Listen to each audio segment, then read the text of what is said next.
ኦኬ በዚህ ዓለም ቅድም መብራት ኃይል ሙከራ ላይ ኳስ ከፈተናዎች ውስጥ የመጀመሪያው ብዙ ጊዜም በቀደምት ዓመታቶች አሰልጣኞች ከሚሰጧቸው ለተጫዋቾች ከሚያቀርቧቸው የሙከራ ሂደቶች ውስጥ አንዱ ኳስ ማንቀርቀብ ነበረ፣ ማንጠባጠብ ነው። እንደው አሁን አንተ የታዳጊ አሰልጣኝ ሆነሃል፣ ይሄን ሙከራ ትሞክረዋል ወይ?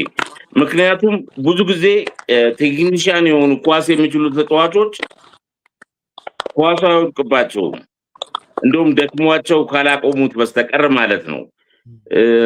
የጉልበት ተጫዋች ስትሆን ነው ብዙ ጊዜ ማንጠባጠቡ የሚከብድ የሚባል አንዳንድ አስተያየቶች አሉ። ይህን እንዴት ታየዋለህ? አንተስ ከመብራት ኃይል ሲ ቡድን ለመጫወት ብዙ ፈተናዎች አጋጥመው ነበረ። 3 ጊዜ ስትመላለስ እድሜ እየጨመረ ይመጣል። እንደው በወቅቱ ትክክለኛው እድሜ ስንት ነበረ ለመጨረሻ ጊዜ በቡድኑ ስትያዝ? አዎ እድሜ ከዛ ጊዜ አይ ቲንክ በክራይቴሪያው አልፎ ግን ምንድን ነበረ እዚህ ለኛ ሁሉም ቲም እንደዛ ነበር የሚያደርገው። ሞስት የለም ኦፊሻሊ የሆነ ዶክመንት አይቀርብም ኢትዮጵያ ውስጥ አስታውሳለሁ። መብራት ኃይል ሲ ስትጫወት ሌሎችም ሲ ያሉ ክለቦች ቢ ያሉ ክለቦች በእድሜያቸው እድሜህን ዝም ብለህ ትናገራለህ እንጂ ምንም አይነት ኤቪደንስ የለም። ገባ ዝም ብለህ ለመጫወት ነው። እንደውም አንዳንድ ጊዜ ሰርፕራይዝ ትሆናለህ። ከዛ ሂደህ የምታያቸው ፕሌየሮች ትላልቅ ሆነው እድሜያቸው ቁመታቸው ትላልቅ ሆነው ግማሹ አጭር ሆነው ምናምን ታያለህ። የእድሜያቸው ሁኔታ ላይ ነው ያለው እና የዛን ጊዜ የኔም እድሜ ከክራይቴሪያው አልፏል ካለው ክራይቴሪያ ኤቪደንስ ስለሌለ ማለት ፈልጌ ነው። እና ግን ያ ቲም ብቻ አይደለም ሁሉም ቲም ነው እንደዛ የሚያደርገው። የእድሜ እንትን የለውም፣ በእድሜ ይነግረዋል እንጂ የሆነ እድሜ የለውም። ሌላ የጠየቀኝ ጥያቄ የኳስ ማንጠብጠብ ያልከው ጥያቄ በእርግጥ እዚህ ይሰራል። በጣም እሱ ኢፌክቲቭ ሆኖ ነው ያገኘሁት። ትራይአውት ላይ በሞክርበት ሰዓት እኔም ይሄን ሲስተም እጠቀማለሁ። አንዳንድ ጊዜ ኳስ አንጠብጥቡ ምናምን ላደርጉሎች ግን በጣም የኢትዮጵያና የዚህ ሳወዳድረው ትራይአውት ህዝቤ ዲፈረንት። እዚህ ሀገር ያሉት ማንጠብጠቡን አይችሉትም። ምንም እንደው ብታገኝ ከ10 ልጅ 1 ልጅ 2 ልጅ ቢያንጠበጥቡ ነው ኳሱ የላቸውም። ማንም ሰው አላስተማራቸውም። ሲመጡም ትራይአውት ሲያደርጉም ያ ቤዝ የላቸው። እንደ ኢትዮጵያኖች በእውነት አስታውሳለሁ እስከ 100 ምናምን አያወርቅባቸው እና በነዛ እድሜ ያሉ ልጆች እዚህ ሳያቸው ነገርኩ 1 ከ10 ነው 2 ከ10 ነው የምታገኝ። ምንም አይነት ማንጠብጠብ እዚህ አልተማሩ እና ግን ኢፌክት ምንድነው የሚሆነው? አንቀጥልበትም እዚህ ጊዜ ታይም ስለሌለ ጊዜም ስለሌለ የማንጠብጠቡን ለ5 ደቂቃ ምናምን ያደርጋሉ እንጂ ከዛ በኋላ ሁሉም ቦሪንግ ስለሚሆኑ ማለት ስለማይፈልጉ ስለማይችሉ ያው መቀየር ስላለበት ዝም ብለህ ቀይረህ የሌላውን ስራ መስራት ትችላለህ። ትሬኒንግ ማለት እንደው በዚህ ጋር በተያያዘ በዚህ ዓለም ኤልፓሲ ከፍ ያለ ደረጃ ላለመድረስ እና በተለያዩ ጊዜያቶች በሰው እስከመሄድ ለደረስክበት ምክንያቱ በወቅቱ የታዳጊ ቡድን አሰልጣኝ የነበረው ባለሙያ በእጅ ነው የመጣው በእግር ነው የሚል ጥያቄ አቀርቦልህ እንደሆነ ይነገራል። ይሄ ነገር እውነት ነው ወይ? አስታውሳለሁ። ያ ኢትዮጵያ ውስጥ ብዙ ችግር አለ። ይገርምሃል። እንደዛ አይነት ነገሮች ስም መጥራት አልፈልግም፣ ግን እኔም ያጋጠመኝ ነገር ብዙ ጊዜ አሰልጣኞች አይጠይቁም አፋወጣው፣ ግን በጣም ክሎዝ በሆኑ ፕሌየሮች አስታውሳለሁ። በረኛ የነበረ በረኛ የነበረ ነበር ከኛ ጋር እዛው የሚሰራ ነው መብራት ኃይል ውስጥ የሚጫወታ ይሰራል እና ስለዚህ ስለምንታወቅ እሱ አሁን አፕሮች አድርጎኝ ነበር። ይህን ገንዘብ እያለን ያለው እና ስት ምናምን ነገር ነው ያለኝ። ግን እኔ አቅሜም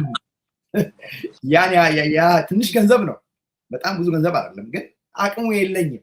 የዛን ጊዜ አቅም አልነበረኝም። በጣም የማገኛ ገንዘብ በጣም ትንሽ ናት። ያን የሚያወራው 15 ቀን 20 ቀን ሰርቼ ያጠራቀም ስለነበረ በዛ አልተስማማውም ለመስጠት እና ጥሩ አመለካከት አልነበረኝም ሜዳ ውስጥ በኮቹ።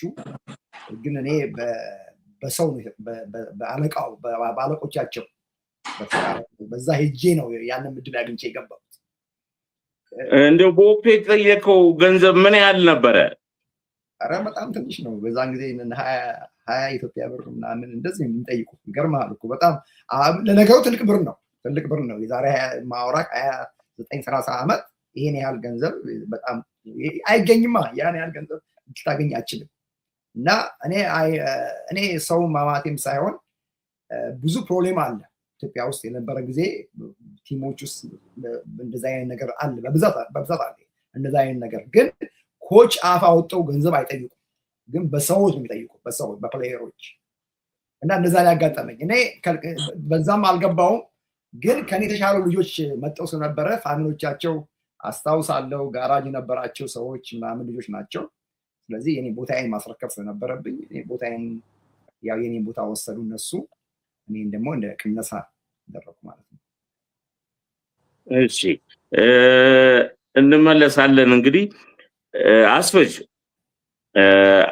አንድ የዘውትር ተባባሪያችን ምናልባትም እንግዲህ ፌስቡክ ላይ ተጠቃሚ እንደሆንክ ወንድሜ በዚህ ዓለም አረጋግጦልኛል።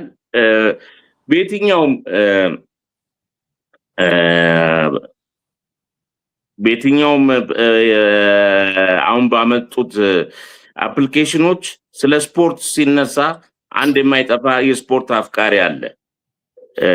ሲራክ ማሞ ይባላል። ሲራክ እኛ በምናቀርባቸው ፕሮግራሞች ተባባሪ አዘጋጅ ብንለው ይቀላል። የተለያዩ የቀደምት ስፖርተኞች በመጡ ቁጥር ምንም የማስታወስ ችሎታው በጣም በሚደንቅ ሁኔታ አስገራሚ ነው። የተለያዩ ጥያቄዎችን ያነሳል። ለዛሬ ሰላም አማኖና ኮች ኤሉ አቢ ፔሌ መድን ነበረ እንደሚነግርህ ይገርማል። ኦሜድላሲ የነቸርኬ እንዳለ ፈይሳ አሳየ በጅሮንድ ጋር ነበረ ማለት ነው የሚል ጥያቄ አንስቶልሃል። ያ አሳየኸኝ እርምጃችን ነበር የሚጫወተው አተ ይባል ነበረ። ጋሻ አባተ ይባላል። ባይዘወይ ሲራክንም በሶሻል ሚዲያ አውቀዋለሁ። ጥሩ ጸሐፊም ጥሩ አስተዋሽም ልጅ ነው። ዝም ብለህ የሆነ ነገር የምትናገርበት ዘመን አይደለም። አሁን እየተጠነቀቅ እንድትናገር የሚጽፋ አድናቂው ነኝ። የስ አሁን ያለው ጥያቄ በሙሉ እውነት ነው። ከአሳየኸኝ በቀር አሳየኸኝ እርምጃችን ነበር የሚጫወተው። እንደው እዚህ ላይ አስፍሽ የክራይ ቤት ቡድን በአሰልጣኝ ብርሃኔ አሁን እንደውም በህመም ላይ ነው የሚገኘው። ግማሽ ጎኑ ፓላራይዝድ ሆኗል አሰልጣኝ ብርሃኔ። አሁን ትንሽ ለውጥ እያሳየ ነው አሉ። እንደውም መናገርም አይችልም። እሱ ሰርቶት የነበረው ቡድን በጣም ጠንካራ ቡድን ነው። ቅድም እንዳልኩ መሀል ላይ እነ ተስፋ ማርያም አበበ ምናምን ነበሩበት። ያ ቡድን እንዴት ሻምፒዮና ሳይሆን ቀርቶ ለመውረድ የሚንገዳገድ ቡድን ሊሆን ቻለ? ምንድነው ምክንያቱ ትላለ? እውነት ለመናገር አንደኛ ዲቪዚዮን ክራይ ቤት ከወጣ በኋላ ብዙ ተጫዋቾችን ከሌላ ቦታ ነው ብርሃን የሰበሰበው። እዛ ላይ እንግዲህ ያኔ ተጫዋች ስለነበርክ ምንም ነገር አትችልም። አሁን ግን ትንሽ አድገህ አንብበህም ትንሽ በሌሎች ነገሮችም እየተደጋገፍክ ባለበት ነገር ላይ ምናልባት ስህተት ሰርቶ ይችላል ብዬ ያስባለሁኝ። ምርጫ ላይ ግን ማንም ሰው የሚያደርገውን ነገር አድማየር ስለማደርግ ያደረገው የመሰለውን ነገር ነው። እኛም አሁን አሰልጣኝ ሆነን አንዳንድ የምንሰራው ስህተት ሊኖር ይችላል። ግን ከየቦታው ላይ ተሰባስበው ጥሩ ተጫዋቾችን አንድ አድርጎ ማስተዳደር ሌላ የስልጠና እውቀት ሳይሆን የማኔጅመንት እውቀት ነበር የሚጠይቀው ያስባለሁ። በተረፈ ከሁለተኛ ዲቪዚዮን ክንድያ የሚባል ልጅ ነበረ። ከዛ በኋላ አይ ቲንክ ሌላው ማነው አዳነ ነው ሄደው። ሌሎቹ ዳዊት የሚባል ልጅ ሰከንድ ዲቪዥን ከነበር ነው 3 ልጆች ወይ 4 ልጆች ናቸው የሄዱት። ስለዚህ እንግዲህ እዛ በኋላ ያለውን የተሰራውን ስህተት